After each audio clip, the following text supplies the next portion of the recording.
हम देखते हैं हमारे आसपास कई लोग जीवन के संघर्षों से घबरा कर, जीवन की मुश्किलों से घबरा कर या कई और दूसरे कारणों से आत्महत्या को गले लगा लेते हैं।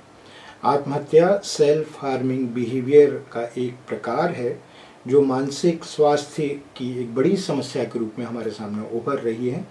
विश्व स्वास्थ्य संगठन या WHO का ये कहना है कि दुनिया भर में हर साल 8 लाख से ज़्यादा लोग आत्महत्या करते हैं, जबकि हर एक आत्महत्या करने वाले व्यक्ति के पीछे लगभग 22 से लेकर 25 लोग ऐसे होते हैं जो आत्महत्या करने का प्रयास करते हैं लेकिन उनको सफलता नहीं मिलती।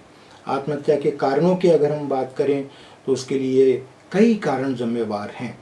इसमें सबसे महत्वपूर्ण कारण सामाजिक हैं, मानसिक कारण हैं, चिकित्सीय कारण हैं। इनके अलावा और भी कई कारण हैं जो आत्महत्या के लिए लोगों को उकसाते हैं।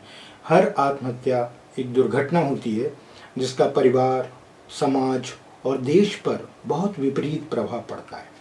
आत्महत्या करने वाले व्यक्तियों को समझने में, किसी व्यक्ति में आत्महत्या करने का कितना जोखिम है ये जानने में हमारे लिए ये ज़रूरी हो जाता है कि हम देखें कि कोई व्यक्ति स्वयं को नुकसान पहुंचाने की कितनी इच्छा रखता है। इसका हमें आकलन करने की आवश्यकता है।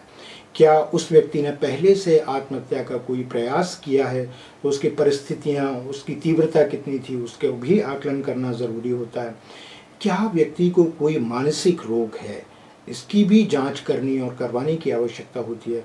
आत्महत्या के जोखिम को जो बढ़ाने वाले कारक हैं उन्हें भी हमें समझना ज़रूरी होता है, और जोखिम के कारकों को कैसे कम किया जाता है इसको भी जानने की आवश्यकता होती है।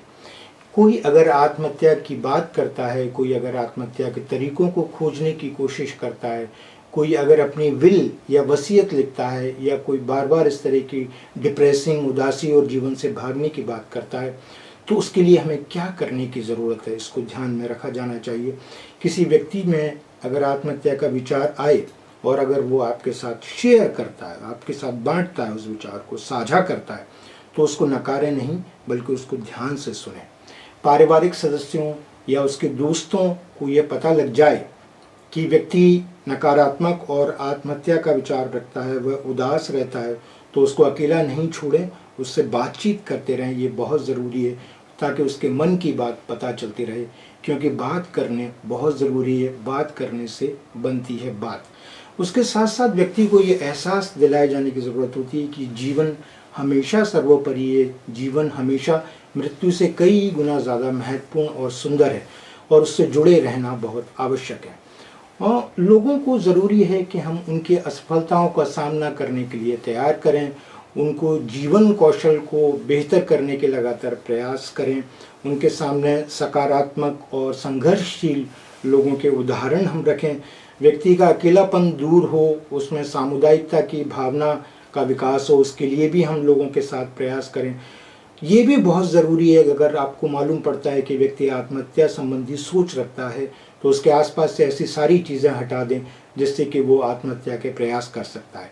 मानसिक रोग का अगर इतिहास मिलता है तो उसमें हमें और ज़्यादा ध्यान रखने की ज़रूरत है कि निर्धारित दवाएं व्यक्ति ले रहा है या नहीं, डॉक्टर से बराबर से संपर्क हो पा रहा है उसका या नहीं, और उसको उचित परामर्श मिल पा रहा है या नहीं। कोशिश करें कि लोग अपने आप को आइसोलेट न करें, बल्कि वो जितना ज़्यादा लोगों में मिलेंगे और बाहरी मैदानी गतिविधियों में जितना संलग्न होंगे उतना वो आत्महत्या के विचार से दूर होंगे। उनके लिए एक्टिविटी, डेली एक्टिविटी शेड्यूलिंग में भी आपको सहायता करने की ज़रूरत है।